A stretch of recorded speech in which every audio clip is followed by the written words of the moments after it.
प्यारे बच्चों, आज हम अध्ययन करेंगे क्लास 8 इंग्लिश में रेनबो बुक के अंतर्गत प्रथम लेसन का नाम है अनदर चांस। इस कविता के जो लेखक है, इस पोएम के जो राइटर हैं, वो है हेलेन स्टेनर राइस। तो आइए बच्चों स्टार्ट करते हैं अनदर चांस। सबसे पहले समझते हैं what is another chance. Another chance होता है कि हमें एक नए मौके की हमेशा तलाश होती है।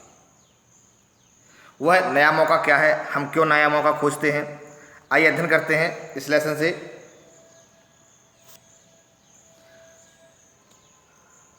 How often we wish for another chance to make a fresh beginning, a chance to blot out our mistake and chance failure into winning. दोबारा इसको सुन लें।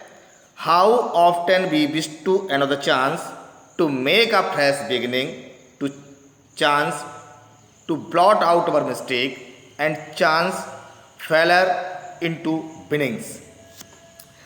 कवि, इस पोएम के जो कवि हैं हेलेन स्टेनर राइस, वह कहते हैं कि हम कितनी बार हम इच्छा जताते हैं और एक नए मौके की शुरुआत करने की हमेशा इच्छा होती है। How often we wish to another chance, हम हमेशा एक नए चांस या नए मौके की तलाश में रहते हैं। किस लिए? To make a fresh beginning, कि हमारे दिन की नई शुरुआत हो या हमारे जीवन की एक नई शुरुआत हो। बिगिनिंग मीन्स होता है शुरुआत होना, फ्रेश एक नई।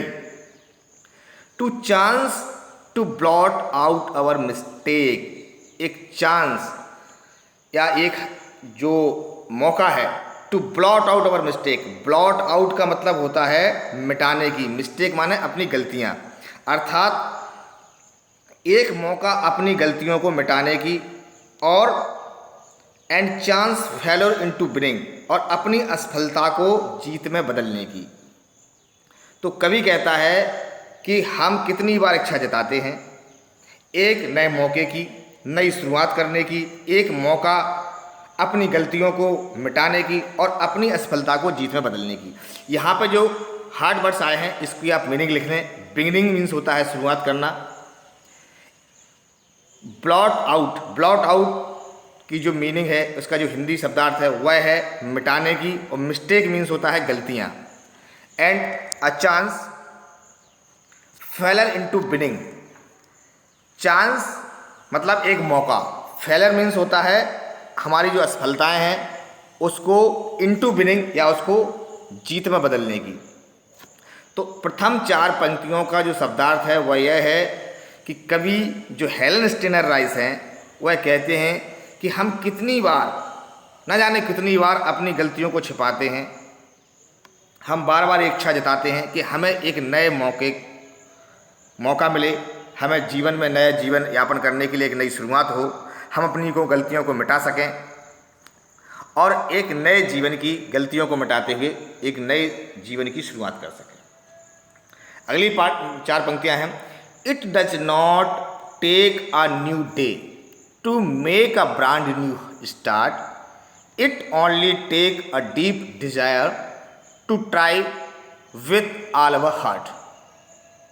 दोबारा सुन लें। It does not make a new day to make a brand new start, it only take a deep desire to try with all our hearts। इसके जो हार्ड वर्ड्स हैं इसको आप समझ लें। न्यू डे नया दिन, ब्रांड न्यू स्टार्ट एकदम नए दिन की शुरुआत, it only take a deep desire, deep माने होता है गहरी और डिजायर मीन्स होता है हमारी तीव्र इच्छा। To try with all our heart, हमारे दिल से निकली हुई। तो एक बिल्कुल नई शुरुआत करने की, it does not take a new day, एक बिल्कुल नई शुरुआत करने के लिए एक नए दिन की आवश्यकता नहीं होती है। हमें सूर की क्या है? To make a new brand new start, एक नया, हमें एक जो सिर्फ तीव्र इच्छा जो हमारे अंदर होती है नया बदलने की या नए बदलाव की, तो हम उसके लिए अपने दिल से पूरा प्रयास करते हैं एक बिल्कुल नई शुरुआत करने की। It does not make a new day, हमें एक नई शुरुआत करने के लिए नए दिन की आवश्यकता नहीं होती है, हमें सिर्फ एक गहरी तीव्र इच्छा की आवश्यकता होती है, जिसे फिर से या पूरे दिल से हम लोगों को प्रयास करना चाहिए। अगली 4 पंक्तियां हैं, to live a little better and to always be forgiving and to add a little sunshine to the world in which we are living. दोबारा इसको सुन लें, to live a little better and to always be forgiving and to add a little sunshine to the world in which we are living. हमें आवश्यकता है पहले से थोड़ा बेहतर जीने की, हमेशा क्षमाशील होने की और थोड़े से सूर्य समान चमक लाने की इस दुनिया में हम जहाँ रह रहे हैं। इसलिए पूर्ण निराशा में कभी हम लोगों को हिम्मत नहीं हारना चाहिए। To give a little better, little मतलब छोटा सा, बेटर मीन्स एक नई इच्छा, या बेटर मीन्स बहुत अच्छा करने की तमन्ना। फॉर गिविंग मीन्स होता है क्षमाशील होना। And to add a little sunshine मतलब सूर्य की तरह चमकना। To the world in which we are living जिसमें हम लोग रह रहे हैं। तो इसका शाब्दिक अर्थ हम लोगों ने समझ लिया कि हमें आवश्यकता पहले से थोड़ा बेहतर जीने की है, हमेशा क्षमाशील होने की है और थोड़े से सूर्य समान चमकने की है। इस दुनिया में हम जहाँ रह रहे हैं, इसलिए पूर्ण निराशा में हमें कभी हिम्मत नहीं हारना चाहिए। इस पोएम की जो आखिरी 4 पंक्तियां हैं, so never give up in disappear and think you are through for there always a tomorrow and the hope of starting a new. इसलिए जब हम कभी हिम्मत ना हारें और सोचें कि तुम जिस निराशा में रह चुके हो, क्योंकि हमेशा एक नया होता है, हमेशा एक नई चीज़ होती रहती है, हमेशा एक नई आशा बनी रहती है, फिर से एक नई शुरुआत करने की इच्छा बनी रहती है। इसीलिए हमें जो भी इच्छाएं हैं, जो भी शुरुआत करनी है, वो आज से ही प्रारंभ करनी चाहिए। सो never give up in disappear, कभी भी अपने आप को निराशा में मत डालो। एंड थिंक, और हमेशा सोचो, you are throw for there's always a tomorrow, हमेशा एक नया सवेरा होता है। And the hope of starting new, हमेशा नए सवेरे के साथ ही हमें अपना जीवन यापन करना चाहिए, हमेशा नई सोच रखना चाहिए, नई आशा रखनी चाहिए और फिर से नई शुरुआत करने की इच्छा होनी चाहिए। यहाँ पर डिसअपियर जो वर्ड आया है, हार्ड वर्ड, इसका मतलब होता है पूर्ण निराशा। तो बच्चों, अभी हमने ये पोयम पढ़ी है अनदर चांस।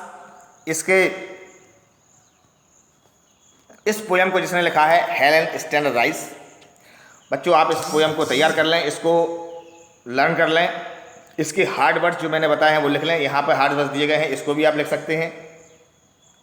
इसके अलावा इसके जो क्वेश्चन आंसर हैं, answer the following question. Why do we wish for another chance, हमें एक नई मौके की क्यों तलाश होती है। Why does it take to make a brand new start, हमेशा एक नए स्टार्ट या नए न्यू ब्रांड स्टार्ट की आवश्यकता क्यों है। Why should be never give up in disappear,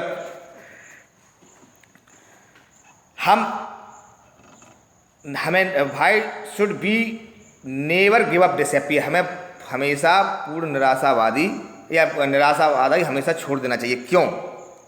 what lesson do we learn from a poem, हम इस लेसन से क्या सीखते हैं। तो इस पोएम के जो क्वेश्चन आंसर हैं हम आपको वो कल कराएंगे। आप आज इसको लर्न कर लें, इस पोएम को कम से कम 2 बार पढ़ें, इसके अर्थ को समझें, इसकी हार्ड वर्ड्स को लिख लें। कल इसके हम क्वेश्चन आंसर करा देंगे आपको, इसकी मैच द फॉलोइंग और वर्ड पावर। तो बच्चों, आप हमारे साथ जुड़े रहें, कल हम आपसे पुनः मिलेंगे। धन्यवाद।